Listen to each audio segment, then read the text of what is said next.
welcome to another video. Today we're going to be doing something for the bass players, I consider myself a bass player.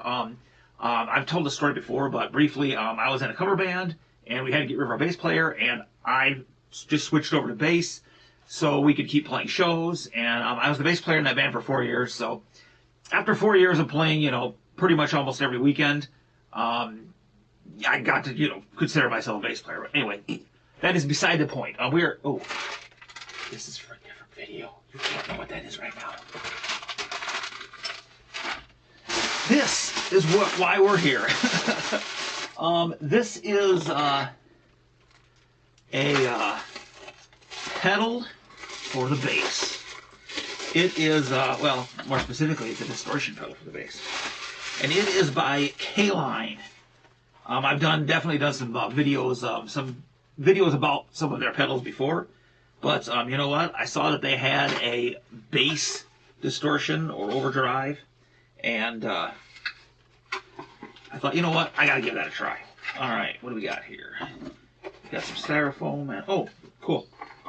The little rubber feet for the bottom, and then another one of those cords that you can use to plug a 9-volt in, which I actually have found helpful, because a lot of times when I'm rigging up a bunch of pedals, sometimes the delay pedals don't like to work off of my little cheap power supply.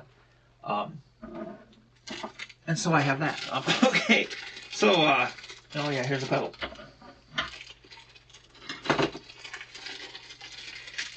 Alright.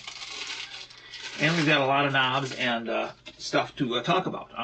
First thing I noticed that's different from other pedals, this can also be a DI direct in for your bass. You can just plug, take your microphone cord right into whatever you're doing and use this kind of just like as your amp. But yeah, I don't know if we'll get into that or not today. Maybe we'll just see what kind of a pedal it is. Yeah. So what do we got here? We've got a lot of knobs.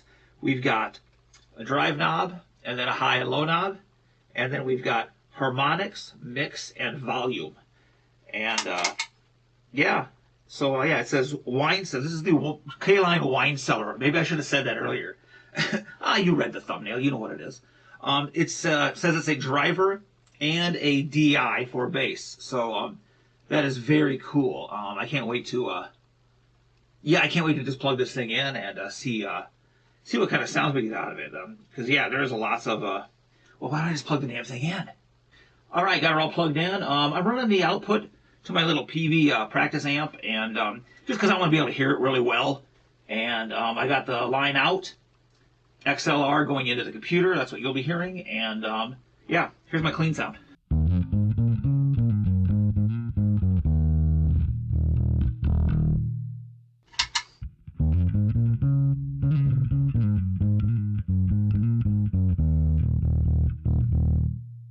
All the knobs are at 12 o'clock right now, just because that's how I start these videos. All right, it took me a little bit of playing around and actually watching a YouTube video to figure out what some of these knobs are doing. Honestly, Caline, an instruction, little thing about the instructions on how to use this thing might have been helpful. Just a little FYI for you. But, yeah. Well, the volume, of course, works just like you would think. It's just the volume. Well, if we go across the top, we've got our low and our high, which is exactly what you would think it would do. Turn the low all the way down.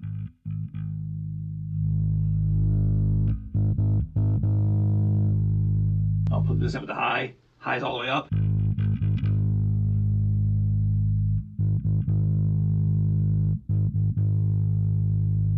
So yeah, I mean, that's just pretty standard EQ stuff. The drive, I've played with that a little bit, and it doesn't do a lot.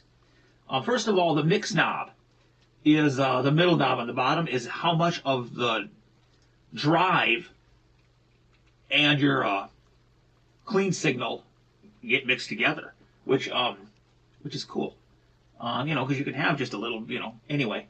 I'm going to turn the mix all the way up, so all we're hearing is the drive, and I've got it turned all the way down right now.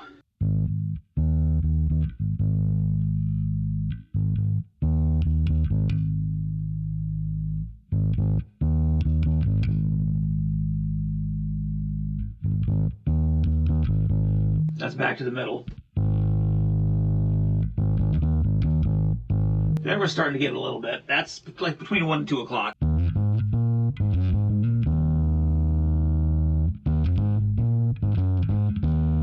That's at 3 o'clock. And then right when you go from like just past 4 o'clock, it really kicks in. That's all the way up.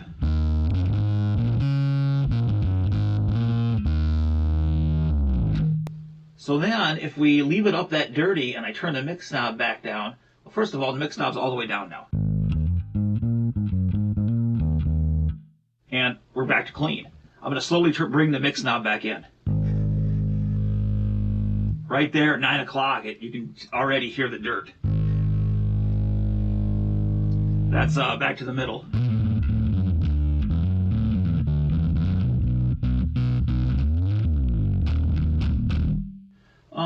So yeah, let's just turn it up all the way, or, well, we already had it up all the way.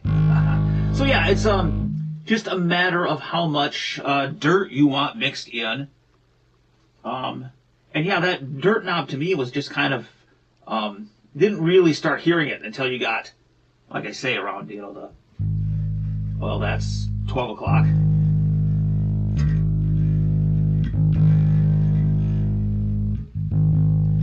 2, 3 o'clock is when you really start to hear it. But anyway, so we're going to go turn the mix all the way down so we don't have any distortion in there right now.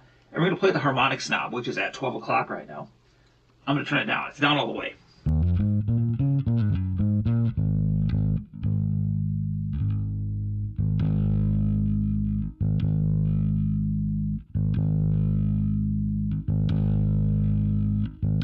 I'm not getting anything there. So what? Maybe we have to have that mix knob up. See, this is what I say. It needs an instruction manual. Okay. We got the mix knob back up to, well, everything's at 12 o'clock right now except the harmonics. I have that all the way down.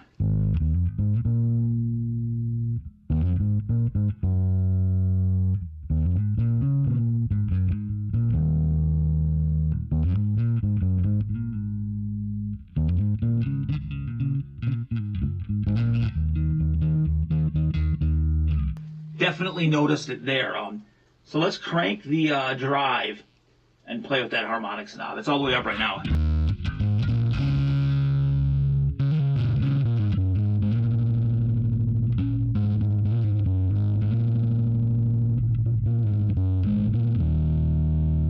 Okay, so that is affecting the drive, the harmonics of that drive. Okay. Yeah, I got no idea what I'm doing. I'm just playing around. But yeah, it's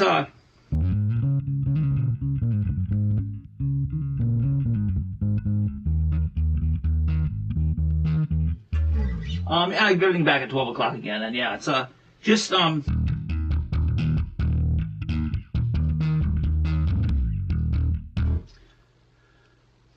fun to play with. I'm going to listen back to what I recorded and see what I think of how that sounds, and then yeah, I guess I'll just give you my overall thoughts. All right, the Caline Wine Cellar Drive and DI for bass. I definitely think it is a versatile pedal. It's got a lot to it.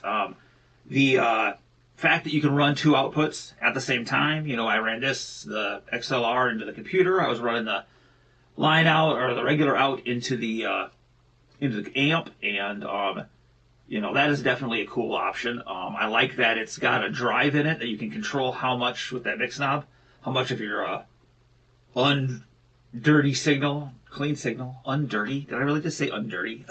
Your clean signal and your distorted signal you can do. Of course, you got your, you know, little EQ knobs, which are always great. The harmonics is something that I definitely would like to play with a little bit more, and more just, you know, plug it into an amp and just, you know, really get into it and see what we can go do with that. But I don't know. Is a bass purist gonna like this? Maybe not. Maybe it's a little bit too. I don't know. Maybe, well, if you don't like distortion, you might not. There's no point in you buying a pedal like this, is there? You know. But the direct line and, you know, having been able to do that XLR, I think is cool. Yeah, just a lot to put into a little pedal. Again, I'm gonna say it, Caline. Instructions would have been nice. I know I've said in other videos that I just, other unboxings, I take the instructions, just throw them. We don't need instructions, it's just a pedal. Well, guess what? I was wrong about this one, because I really wish that the instructions would have been there. Sorry, babbling. Which is kind of what I did in this video, It was obvious I didn't know what I was doing. I was just playing with knobs and trying to figure the damn thing out. But overall, if you're a type of bass player, I'm doing it again. In other videos, I've talked about how why am I waving the pedal around? In other videos, I've talked about waving the pedal around. See, I totally just lost my train of thought. Now remember, if you are the type of bass player that likes to experiment, play around, use distorted tones, have a lot of, it'd be cool to check out. I mean, they're under $40. I don't remember exactly how much it was, but I know it was under $40, and it's just something fun to play with. So yes. Anyway, that's enough babbling. I don't know how good of a review this really was because I didn't know what I was doing, but as always, I'm having fun. So yes. If you don't mind a guy babbling and just flying by the seat of his pants, please hit that subscribe down there and help me grow the channel because that means so much to me. Yeah, I'll see you in the next video.